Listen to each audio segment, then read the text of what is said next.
Draw a crazy picture. Write a nutty poem.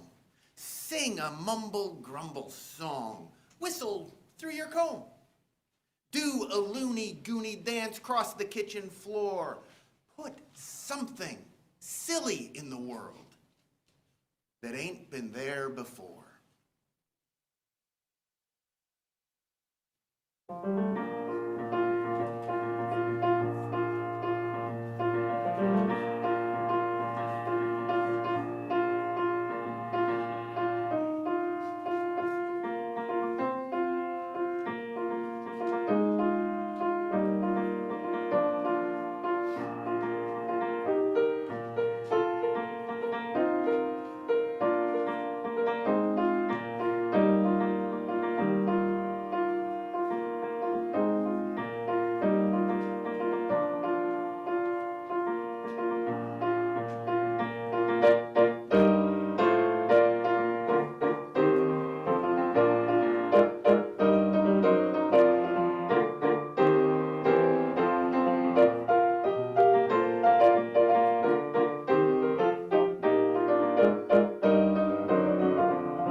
Thank you so much, Lark.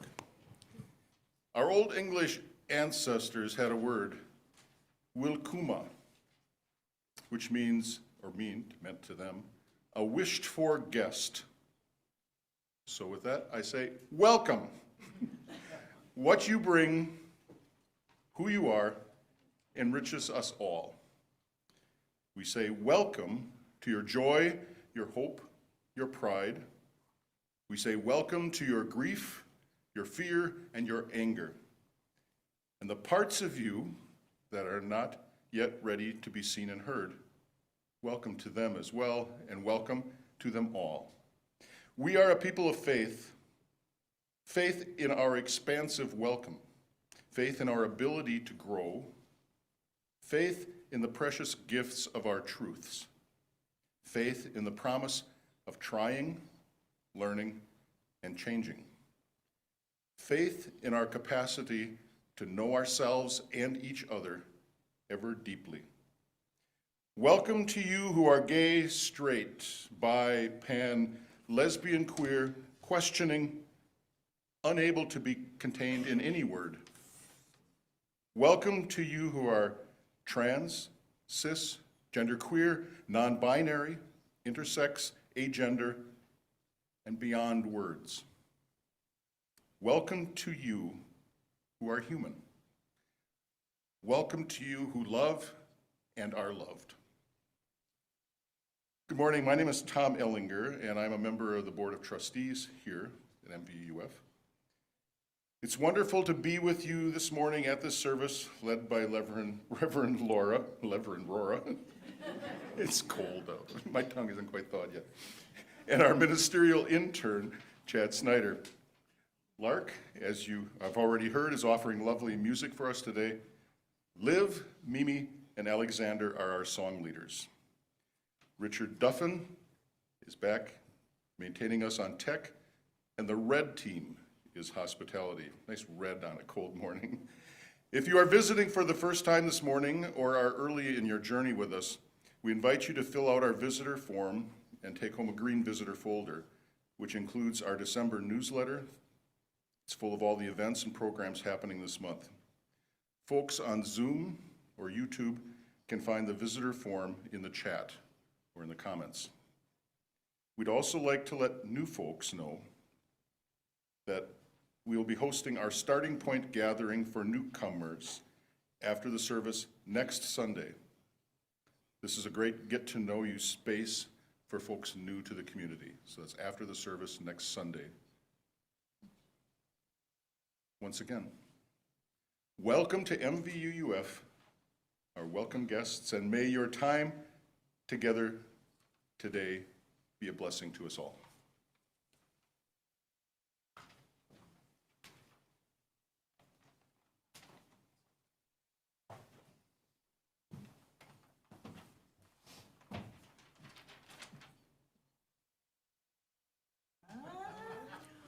Well, I'm glad to be up here. Welcome, everybody. Speaking of those things happening in December, our holiday bazaar will be held on Sunday, December 15th from just after the service. For those of you who are here, you get special entrance before it opens to the public. So come and get all your stuff. Until just after the service, until 3:30 p.m. that day.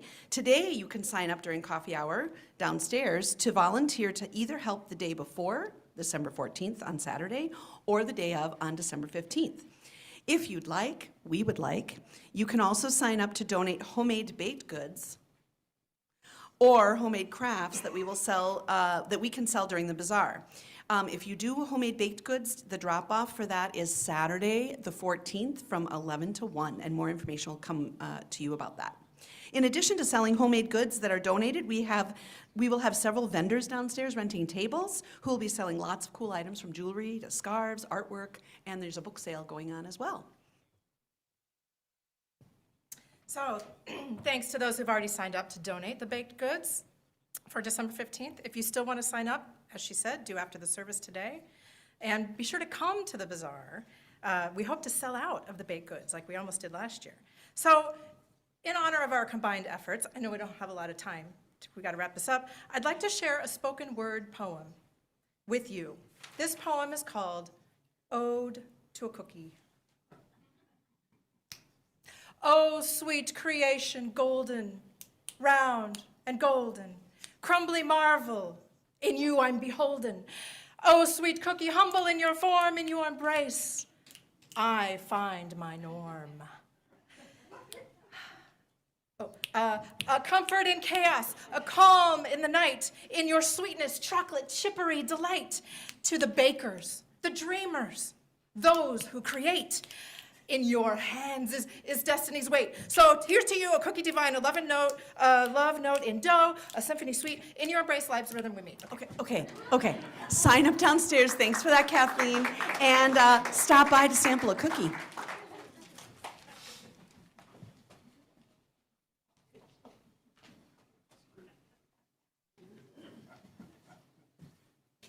could have left the cookies. Have to sign up. You do not want me signing up to make baked goods. All right, now as we light the chalice, please join me for the words of the chalice lighting. Even in the darkest of days, there is light to be found. It calls us to join together.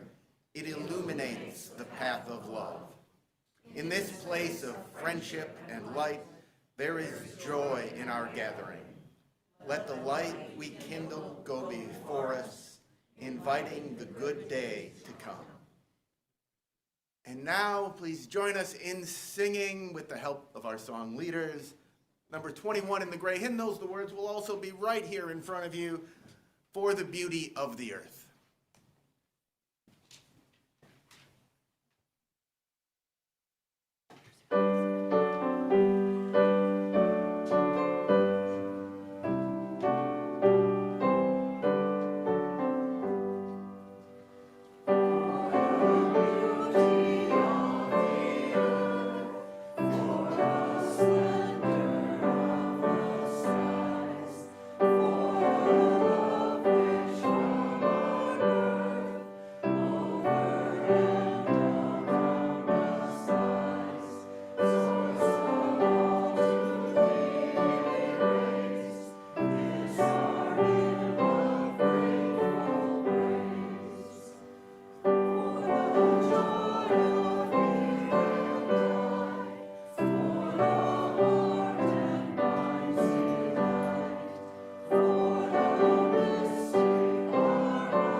Joy, joy, joy, joy. I woke up this morning and the joy I got to experience was opening the first door of a Bon Mon Mon Advent box. Anybody do that? Is it just me? Yeah? Yep. I won't, did you open yours already? Oh, I won't tell you what it is then. It's little jams, little tiny jam jars. A friend of mine sent it to me. I just got it in the mail yesterday. So what a joy it was to open that this morning. And then I had anticipatory joy coming in here about the trees, because I knew they would be up, and I was just like, oh, I can't wait to see the trees up. I love seeing the trees. It brings me such joy. Then I had joy when I got here because I got to say hello. I had a little extra time this morning and say hello to some of you I know and some of you that I don't know, and that was a joy. Our lives are filled with so many different kinds of joy, big and small, and they're also filled with concerns and sorrow and grief, gratitude. We carry a lot. So we open this space right now for our time of sharing. If you have joy or concern or gratitude or grief to share today and you're here in person, you can raise your hand and one of the ushers will come along with a microphone for you. If you're on Zoom, you can type it in the chat and YouTube folks can share in the comment section. Who wants to share today?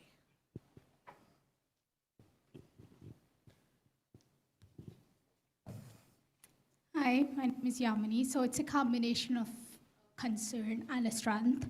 So you all know my grandma raised me, and she was sick in the past for a few months, and her sister was taking care of her, and I was talking to my grandma a few days ago, and she told really, really mean words about me.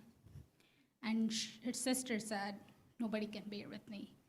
So then I told my grandma, I'm not gonna call you until your sister leaves. So here my concern is, please give me a strength that I won't be able to talk to my grandma for a month until her sister leaves. Oh.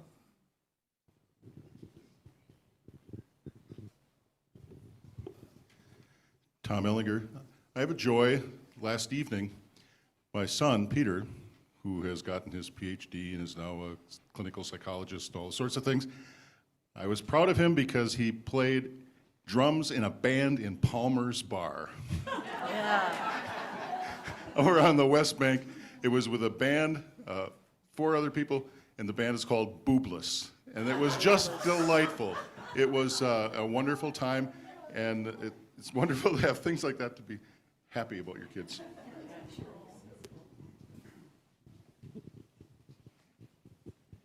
A quick share, I guess it's a joy, definitely a joy.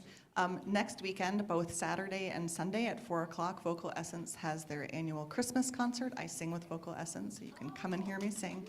I put the big flyer out on the table right at the entry there. Tickets are available if you go to the Vocal Essence website, and it will be a delightful concert. So. That reminds me, if folks have choirs that they're in with upcoming concerts, or your kids got holiday concerts coming up, send it to Jeannie, and she can put all those in the Friday email too, so folks can go and root you on.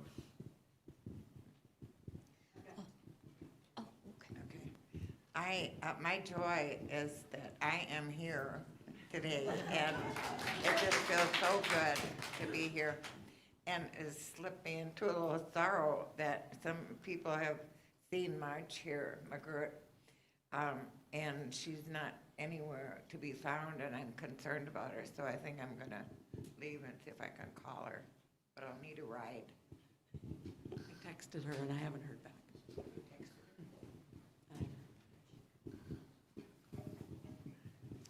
Hi, I have an update on the situation with the division in my family.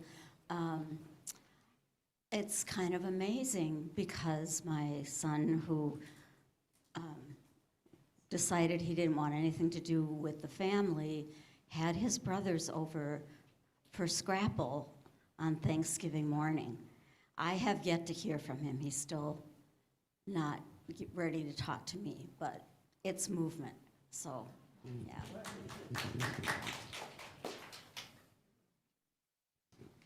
Hi, I'm Mimi, and I'm very thankful. My youngest son flew in from New York and spent 4 days with me, and we went all over, and he helped me get a car that's safer for me. So he flies into New York, we get a car, and we go to Costco, and we drive to Winona the next day, and I am exhausted.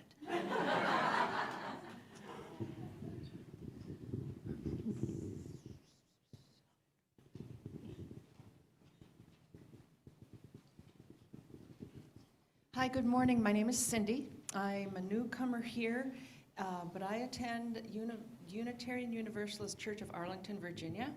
I'm here visiting family, and I just want to say that I knew that I would be welcome here, and it's just such a treat to know that I can walk in and it will be okay. Everything will be okay. And the opening was just wonderful today, welcoming anyone, and you wound it up with human. And that's just so important.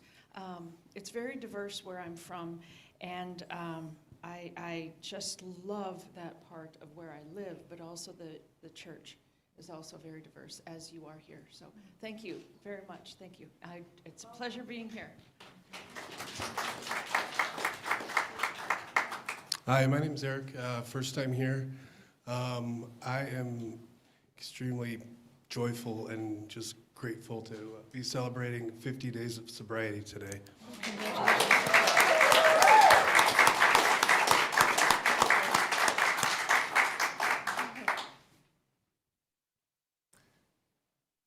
Richard, is there anything on Zoom this morning?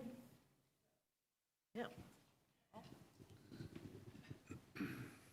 Nikki writes, a sorrow.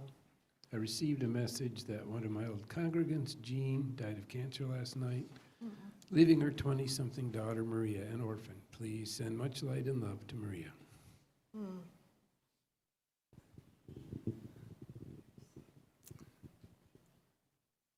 We hold so many not complicated, we just hold so many different feelings, sometimes at the same time. Joy, sorrow, gratitude, concern. We lift that which has been spoken up into this space and that which remains in the silent sanctuary of our hearts. Will you all please join in our sung response?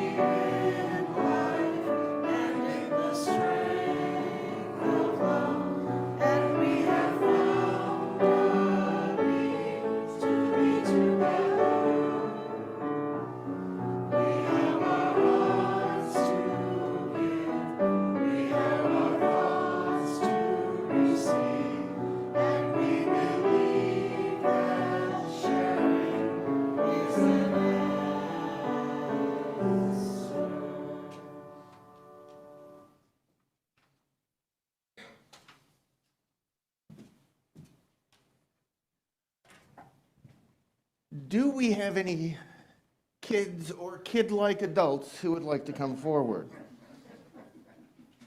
You do not have to if you don't want to come forward, but this is going to be a participatory story whether you come forward or not. But you can do it from the comfort of the seat you're in. It is very easy to participate in.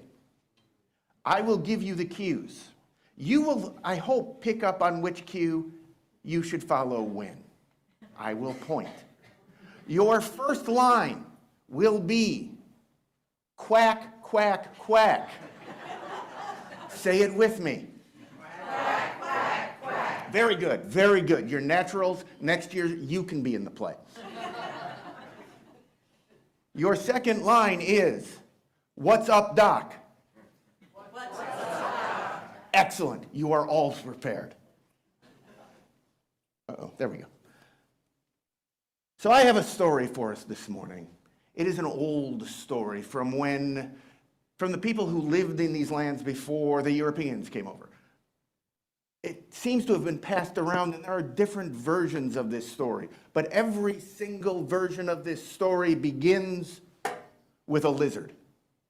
And Lizard lived outside and loved to be out in the wind and the sun and even sometimes the rain, to smell the fresh air, to see the clouds and feel the bright, warm sun. And Lizard was always at his happiest on his big, flat rock, where he could soak up the sun, and he could dance, and he could sing his silly little song.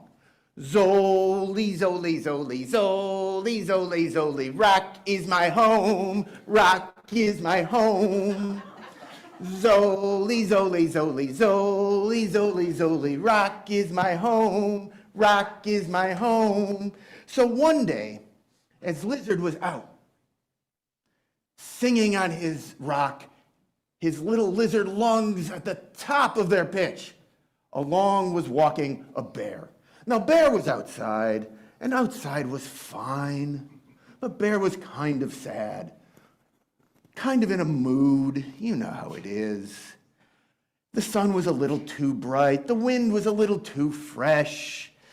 Yeah, the clouds were fine. And then he hears this voice off in the distance on a rock. So happy. Zoli, zoli, zoli, zoli, zoli. And Bear rushes up to the rock and stands there and looks at Lizard. Lizard stops mid-song, looks up, and Bear says, "You sound so happy. I want to be happy. I want your song. Teach me your song." Bear was kind of demanding. But Lizard said, "Sure, you can learn my song. Sit down." So Bear sat down. The rock spun, okay. And Lizard taught the song. And he sang the song over and over again, 10 times. I'm not going to do that to you. 10 times he sang the song, and Bear said, "Yes, I absolutely know the song now." And so Bear got up, wandered off, and started singing the song.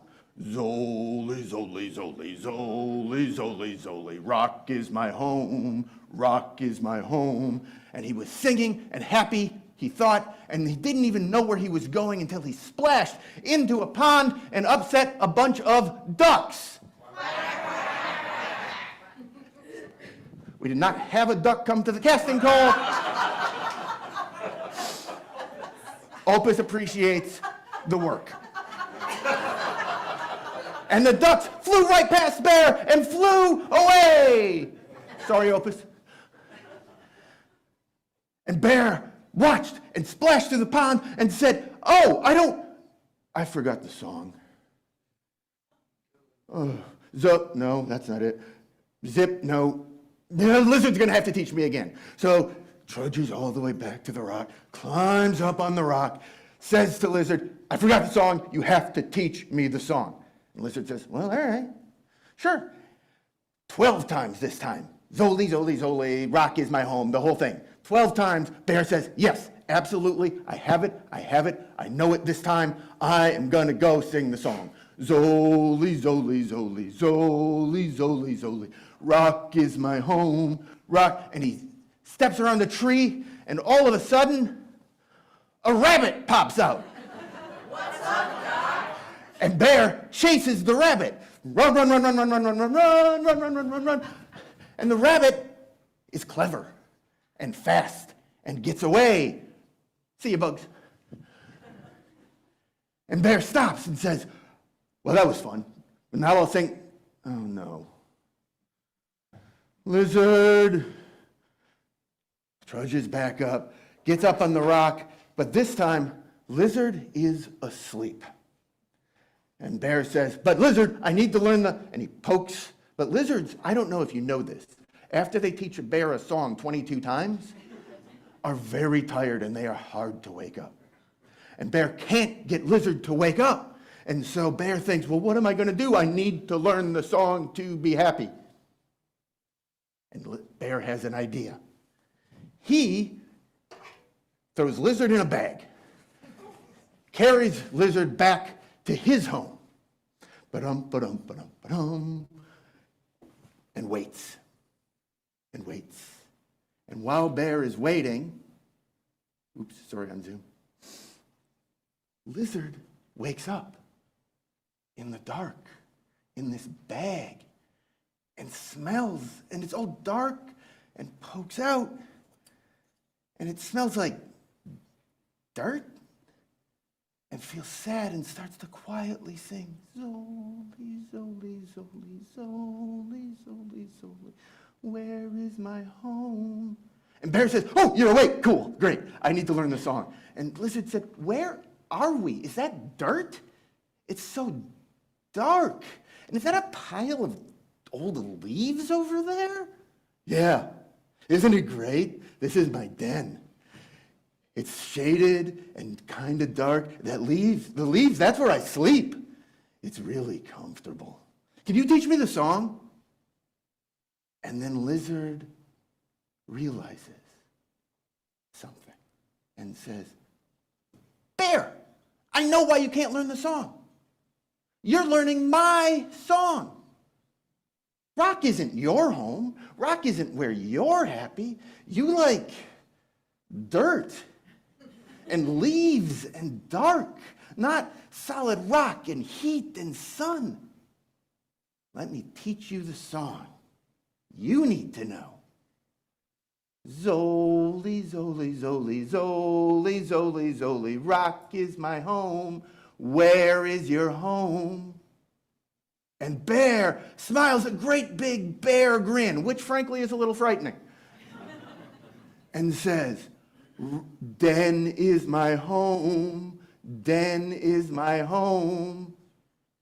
And then the two new friends dance away, singing, Zoli, Zoli, Zoli, Zoli, Zoli, Zoli. Take it, Bear!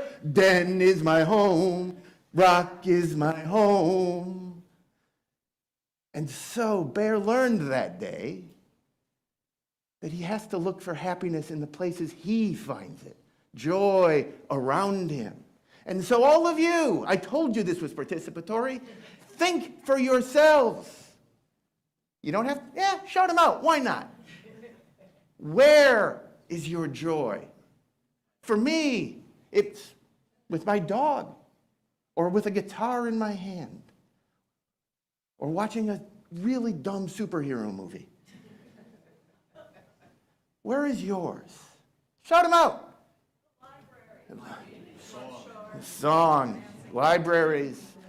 All right, well, we're all going to sing, and it's going to be an absolute cacophony when we get to the home. So whatever that one is in your head, when we get to rock or den or whatever, sing it out. Here we go, and I apologize for this song being in your head for the rest of the day.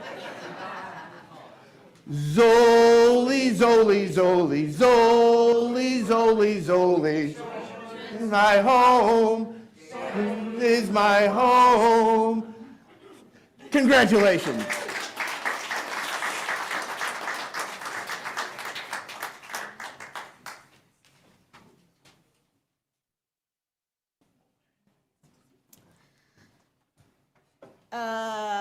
Thank you, Chad, for that story.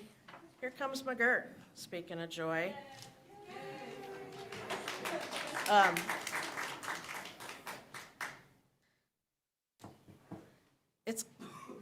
It's an unfortunate, sad segue, though, into our offering space for this month, I realized towards the end of your story, Chad.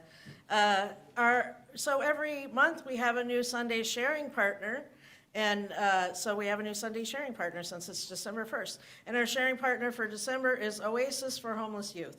Oh. Yeah, we should have conferred on that. But here is a happy place for youth that are experiencing homelessness or are at risk of homelessness, because Oasis, which is located just down the street at the Presbyterian Church, is a wonderful place that provides them with resources and support that they need when they're in kind of transitionary and difficult places. They even go out to the Mall of America to find kids that are at risk there as well. They do amazing work. I also always love to point out that Oasis was, began with a handful of volunteers from different churches coming together, including volunteers from right here.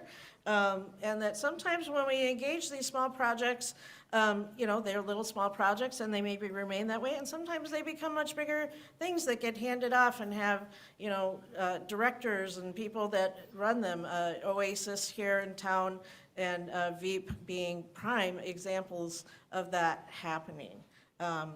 So let's make these kids' lives a little bit easier by supporting them this month by supporting Oasis.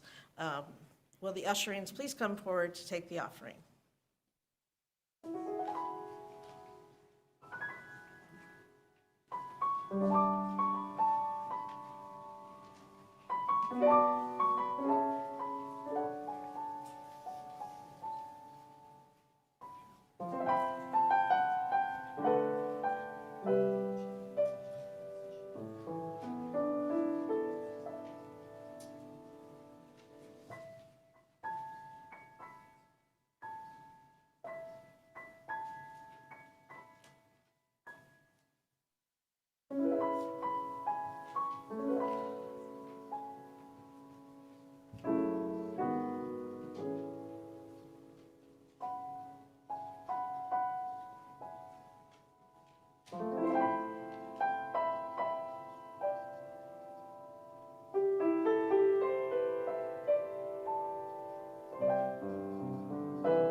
I often find it easier to be teaching or giving others, and often struggle with the place of my own pleasure and joy. Bell Hooks.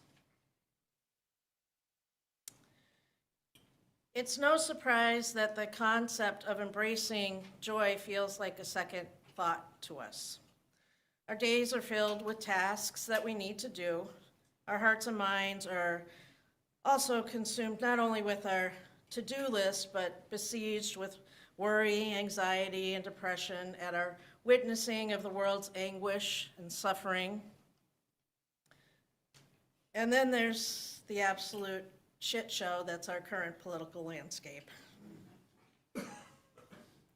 Yeah, there's that. So joy is often a fleeting moment to be had and then quickly diminished or replaced by whatever the news of the world or our lives brings next.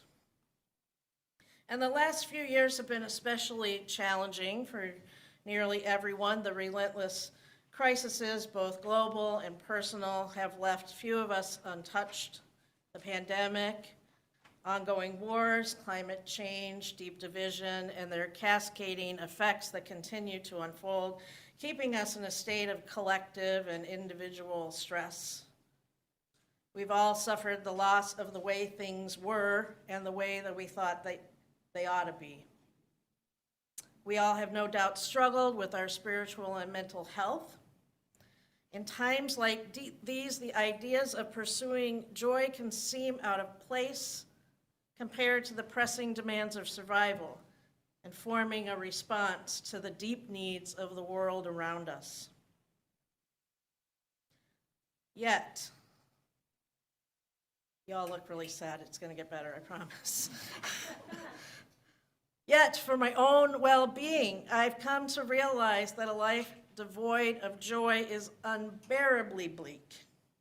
Without it, my sense of self and purpose feels adrift and devoid of meaning. Now, I haven't always felt this way about my life needing to have joy in it. For much of my life, I didn't give much thought to it as something to be held all of the time. It was instead something that was maybe found on holidays or special occasions, or something that I earned after a lot of hard work. Has anyone else ever thought joy is something you have to earn? That's the American way. So where is joy? How do we find it? Why is it so hard to hold on to? Why do we put it so out of reach? Arthur C. Brooks is a Harvard professor and a best-selling author on the subject of happiness. He lays out one of the reasons that happiness and joy can be fleeting. He writes, and this is some common research as well, our brains are wired to pay more attention to negative emotions than positive ones. We're wired this way. This phenomenon is called negativity bias. While this might sound discouraging, it actually serves a purpose because negative emotions help us learn, adapt, and ultimately thrive. So it's how we're wired. This negative bias is something that we've evolved into. In early human history, being alert to the dangers and threats and negative events in the environment was often a matter of life and death, right? Individuals who were more attuned to potential risks and focused on the negative aspects of their surroundings were better equipped to stay alive. Though we no longer live in caves, chased by saber-toothed tigers, the negative bias instincts still thrive in us. You know, this is something we live with. It's the underlying reason that we hold criticism more deeply in our hearts than we hold praise. It's the reason that small things can often ruin an otherwise good day. It's the reason that overall fear that we are not or will not be okay or are not good enough often motivates and steers our lives more than our assurance that everything is good or that we are good enough. It's the reason we get sometimes stuck in that feeling of it's the end of the world. This life offers so much to be worried about and to feel threatened about, and we never really get a break from all that. There's in every moment something happening that could be a danger to us, to someone we love, or the world that we care about. This is an absolute truth. I'm not here to dispute that. But this life also offers joy. It's just that our evolved brain bias makes it a little bit harder for us to experience it and see it. Rather than it being instinctual to experience all the joy the world has to offer us every day, we have to develop a sense within ourselves to notice it. And this takes a lot of practice. Now, the reasons for developing a stronger sense of joy, well, it might seem obvious, like who doesn't want more joy? Unless you're stuck in that thinking that you somehow have to earn it, in which case, come talk to me or maybe a professional therapist about that. That's not a good thing to carry around. But as I mentioned earlier, it doesn't come easy, right? Either something has to happen to trigger us into a wider awareness of the joy around us, or we have to practice looking for it. And as I said, I wasn't always good at seeing it. This basking in the amazing beauty of life around me, I didn't always do that very well at all. But I do recall something that made that shift for me. So I was working at Camp Unistar, which is a UU family camp north of here. I was working there about a decade ago as their summer food service director. And the camp is on a peninsula on a small island in the middle of Cass Lake, and it's gorgeous there. You can watch the sunrise on one side of the peninsula and then watch the sunset on the other side of the peninsula. And I really did enjoy the scenery there. But it was also a lot of work being the food service director, a lot of work. And if I'm being honest, and I am, I'm a city girl, born and raised. So some of life in the woods was really hard for me. Mostly that there were critters everywhere. Everywhere. Bugs galore, chipmunks getting into the kitchen and us having to corral them out, raccoons trying to get in the trash cans at night, and screaming in the woods. I don't know if you've ever heard adolescent raccoons screaming, but it sounds like somebody's being murdered. In case you're ever in the woods and hear that. Terrifying. And then there were the mice. Mice live in the woods, and some of them lived in my cabin. And I hate mice. I am afraid of mice. So despite the scenery, I was always stressed out while I was there. The moments of joy being fleeting because of the time I spent feeling anxious about these critters. Like I was always trying to quell that, it was always there under the surface. And I felt like it was kind of ruining how open I could be to this amazing place. And then very early one morning, I woke up shortly after 5. I had to go to the bathroom. Now, this was always a stressful time for me because it was possible that on my trip to the bathroom, I was going to run into one of those said mice, right? So I would make my way quickly there with my eyes half shut, trying to be like this, minding my own business. But on my way back to bed, my squinting eyes were met with something else. Shining through my cabin windows was the most deep and brilliant shade of pink light that I have ever seen in my life. And it was demanding me to open my eyes fully. And the color was like something out of a Technicolor dream. And it did not just demand me to open my eyes, but it seemed to be demanding my whole body. So still half asleep, I put on my glasses and my sweatshirt and my sneakers, and I went out to investigate, walking down the trail to the boat dock. And the water on the lake was calm, and it reflected the light like a mirror, and there were brilliant streaks of pink and orange and purple and blue like I had never seen. And I was stunned and awestruck and overcome with a sense of peace and deep, deep joy, which I wish was more familiar to me than it was. But there it was, and I took it in. And after that day, I would go down to the dock whenever I woke up early in the morning. And I thought to myself that this brilliant display of color was my reward, right? For my constant battle with the rodents.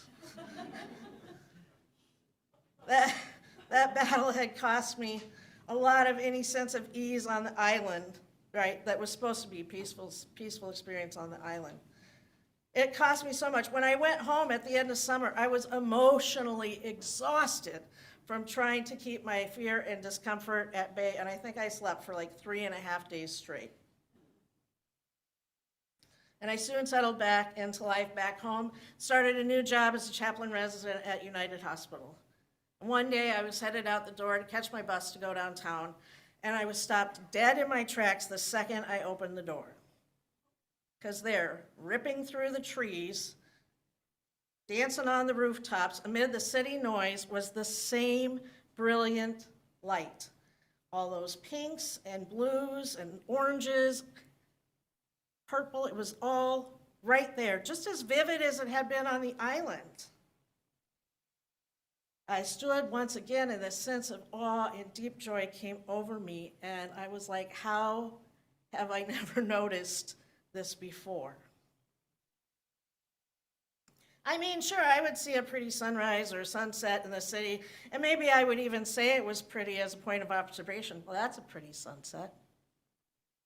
But I'd never let it wash over me. I'd never surrendered to it and let it bring me this unbridled feeling of joy. And yet it had always been there, just waiting for me to notice. Sometimes, joy is something we make happen. Sometimes it's caused by special events or circumstances. Sometimes, yes, it is earned. But there's also a larger truth about joy. It's just always there. It's always there. 16th century French theologian John Calvin writes, "There is not one blade of grass, there is no color in this world that is not intended to make us rejoice." Not one. Joy is around you in every moment of every day, unearned, undeserved, unfettered, just waiting for you to take notice. But it takes practice to let it in. I saw those colors that morning because I was used to looking for them on the island. So my eyes have been open to look for that light all the other times that I had ignored it, busy about my day. We have to practice looking for joy. We have to make space for it among our to-do lists and our worries. So it's lucky for us that it is the official season of joy right now. And here you may find joy in all of its forms during this season, right? We've got natural joy, we've got supernatural joy with the big jolly fella in the red suit. We've got personal joy and shared joys. We've got joy in its simplest form and in its most sparkly over-the-top glory. So this is your invitation, even though you don't need one, to practice seeing joy and experiencing joy this month. Not just at parties, not just on trips to see Santa Claus, not just in the twinkling lights, but in the beauty and brilliance and love and kindness that this world offers to you every single day. And here are a couple ways to begin this month-long. I want this to be a month-long practice of joy for us. Here are some ways that I think you could help yourself in practicing. One is to start a joy journal. You could get one of those little small notebooks and carry it around with you, or you could start a note on your phone. and just write down moments of joy you encounter, however small, throughout the day. Now, your instinct may be like, well, I'm going to have that and keep that by my bed, and I'll write it down at the end of the day. No! Do not do that. Why? Because I told you joy is fleeting and you'll forget about it, and some guy that cut you off in traffic will matter more than the little kid that smiled at you in the grocery store if you don't pay attention to it right now the moment that it happens. So put it on your phone. Carry one of those little moleskin things with you. Write it down, just a little jot, so that it sticks. You're taking an inventory of joy. Next, you could take a photo on your phone of something that brought you a feeling of joy that day and post it on your social media with hashtag 31 days of joy. And invite your friends to post their pics as well. And we're going to be posting something every day on our Facebook page, and we'd love for you to share your joy on our daily thread if you're into that, and share it with others as well. Another thing you can do is have a joyful check-in at the dinner table with your partner or your kids. Share what you wrote down in your little journal. You know, have a conversation about the things that brought you joy that day. Connect with someone here if you live alone and you need a joy partner that you can share your joys with every day, because the only thing better than experiencing joy is sharing joy. Now, this is not just some wishful invitation, some Christmas card platitude wishing you joy. This is a serious shout out to your heart and soul to practice finding joy this month. I'm serious about this joy. And I'll tell you why. Because the coming year is going to bring us challenges. We know that, right? It's going to bring us challenges, personal and collective. Our anxiety and fear and worry will feel overwhelming at times, just like it always does. The incoming presidential administration already has some of us worried sick, right? We know what's at stake. We know we're going to be called upon to respond, to raise our voices, and to take action. That feels stressful already. And in order to do that, we have to be grounded in love, and we have to be centered on our values, but we also need to be steeped in joy. Because otherwise, what are we fighting for, right? You have to hold on to this. Joy for this world, for this life, for what we share. Because when it comes right down to it, our ultimate goal for everyone is to experience peace and comfort and joy for all of their days. So let us open our hearts, our eyes, our ears to experience the joy around us. Let us lift our voices in praise of joy and offer our hands in gratitude and generously share the gift of joy wherever we may go as joyfully as we can. Blessed be and amen. I want to see those pictures. I want to hear your joys being shared. I would love to hear your joys being shared. Why? Because that brings me joy. Just keeps giving. Friends, will you all please join in our closing hymn, which is number 29, Joyful, Joyful, We Adore Thee. Oh, there's a little God language in here, which I was just thinking when I was reading it, and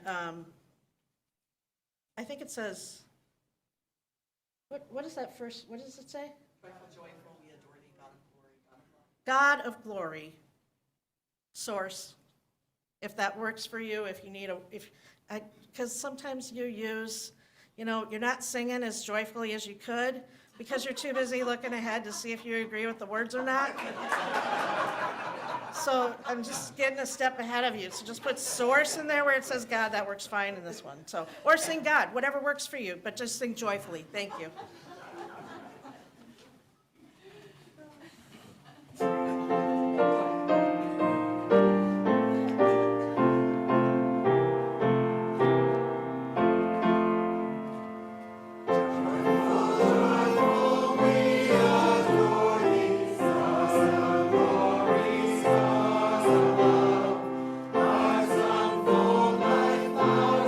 Before thee, hail thee as the sun.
Will you all please join me in the words for extinguishing our chalice? Extinguish this flame, but not the light of truth, the warmth of community, or the fire of commitment. These we carry in our hearts until we are together again.